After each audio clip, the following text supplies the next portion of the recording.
এইবার কালীঘাটে চলে যাব। কালীঘাট থেকে রয়েছেন আমাদের প্রতিনিধি আবির ঘোষাল। আবির, অনেকেই বলছেন টু আর্লি, এখনো সেইভাবে বলা যায় না, কিন্তু যে ব্যবধান এখনো পর্যন্ত ট্রেন্ডিংয়ে, তৃণমূল শিবির কি মনে করছে? দেখো, প্রথমত হচ্ছে তৃণমূল কংগ্রেস যে আসনগুলোতে বা যে জেলাগুলোতে তাদের ভালো ফল থাকে, দেখতে পাওয়া যাচ্ছে যে সেই জেলাগুলোতে তাদের ফল এখনো পর্যন্ত খারাপ এমন ইঙ্গিত মিলছে, যার মধ্যে পূর্ব মেদিনীপুর রয়েছে। পূর্ব বর্ধমানে বেশ কতগুলো জায়গাতে দেখতে পাওয়া যাচ্ছে। আবার আমরা দেখতে পাচ্ছি যে পশ্চিম মেদিনীপুরের বেশ কিছু আসন রয়েছে, যে জায়গাতে অন্তত 2021-এ বা 2024-ও দারুণ ফল ছিল, যে জায়গাগুলো ঝাড়গ্রামের মতো জেলা রয়েছে। এবং এবারেও তৃণমূল কংগ্রেসের তরফ থেকে যখন প্রচার পর্ব চালানো হয়েছিল, তারা যে তাদের যে আসনের যে হিসেব কষেছিল, সেখানে দাঁড়িয়ে তারা বাঁকুড়ার মতো জেলাতে ভালো ফল করবে বলে তার আশাবাদী ছিল। এবং বাঁকুড়া জেলাতেও আমরা দেখেছিলাম যে একাধিক নতুন মুখকে তারা বিভিন্ন যে বিধানসভা কেন্দ্র সেখানে তারা নিয়ে আসে।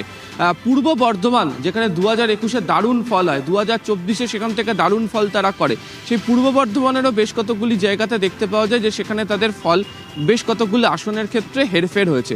ফলে এই যে ব্যবধান, একটা সময় এটা যেমন ঠিক যে এখন মাত্র 2 থেকে 3 রাউন্ড গণনা চলছে, অনেকগুলো রাউন্ড গণনা এক এক জায়গাতে হবে, কিন্তু যেভাবে বিভিন্ন জায়গাগুলোতে বেশ কতগুলো আসনের ক্ষেত্রে পিছিয়ে পড়া দেখতে পাওয়া যাচ্ছে, সেটা যদি পরবর্তী সময়ে খুব কাছাকাছি গিয়েও আসনের দরকার পড়ে, তখন কিন্তু এই জেলাগুলোতে, এই বিধানসভা কেন্দ্রগুলোতে তাদের পিছিয়ে থাকা বা যদি এই ট্রেন্ড বজায় থাকে, তাহলে এই আসনগুলোকে তারা হেরে যাওয়ার জায়গাতেও পৌঁছে যাবে, তখন একটা অসুবিধা তৈরি হবে। ফলে সেগুলোকে আগামী রাউন্ডগুলোতে তারা কতটা মেকআপ করতে পারছে, সেটার ওপর অনেকটা নির্ভর করছে।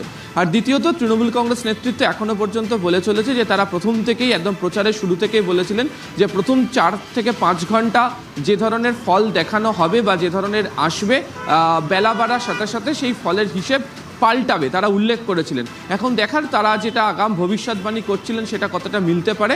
তবে আবারও বলছি যে পূর্ব মেদিনীপুর, পূর্ব বর্ধমান, পশ্চিম বর্ধমানের বেশ কতগুলি জেলা, ঝাড়গ্রাম, বাঁকুড়ার মতো যে জেলা, সেই জায়গাগুলোতে তারা যে ধরনের ফল আশা করেছিলেন, সেই ফল এখনো পর্যন্ত অন্তত প্রথম 3 রাউন্ডের ক্ষেত্রে কোথাওই লক্ষ্য করতে পারা যাচ্ছে না। ওকে আবির, হ্যাঁ বলেছিলেন যে প্রথমে